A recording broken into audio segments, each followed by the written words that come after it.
Important issue ਚੱਲ ਰਿਹਾ US Congress ਦੇ ਕੋਲ ਰਮਨ ਜੀ।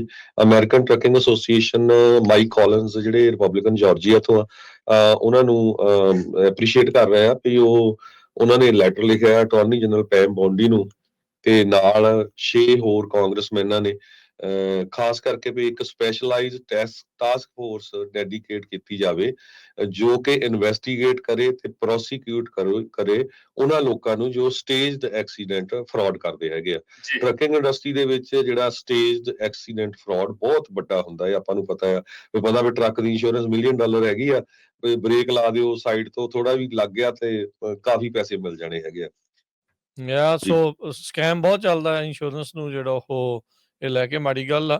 ਲੋਕਾਂ ਦੀ ਰੋਜੀ ਰੋਟੀ ਦੇ ਉੱਤੇ ਸਿੱਧਾ ਹੀ ਜਿਹੜਾ ਇਸ ਦਾ ਭੈੜਾ ਅਸਰ ਆ, ਇਹ ਆਪਾਂ ਨੂੰ ਇਸ ਬਾਬਤ ਜਿਹੜਾ ਉਹ ਪਤਾ ਹੀ ਹੈਗਾ ਆ।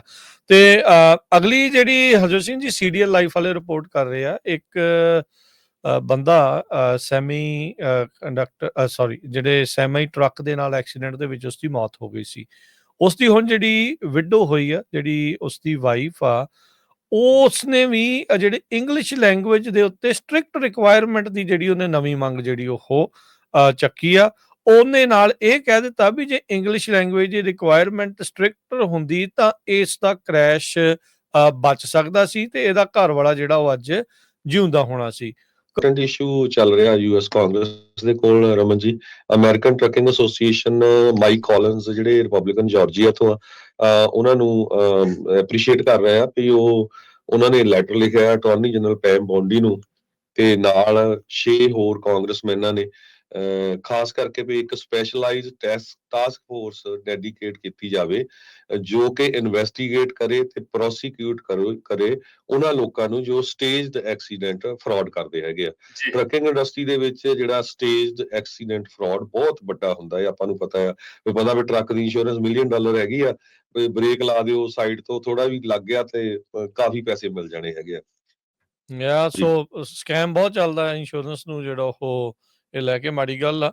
ਲੋਕਾਂ ਦੀ ਰੋਜੀ ਰੋਟੀ ਦੇ ਉੱਤੇ ਸਿੱਧਾ ਹੀ ਜਿਹੜਾ ਇਸ ਦਾ ਭੈੜਾ ਅਸਰ ਆ, ਇਹ ਆਪਾਂ ਨੂੰ ਇਸ ਬਾਬਤ ਜਿਹੜਾ ਉਹ ਪਤਾ ਹੀ ਹੈਗਾ ਆ।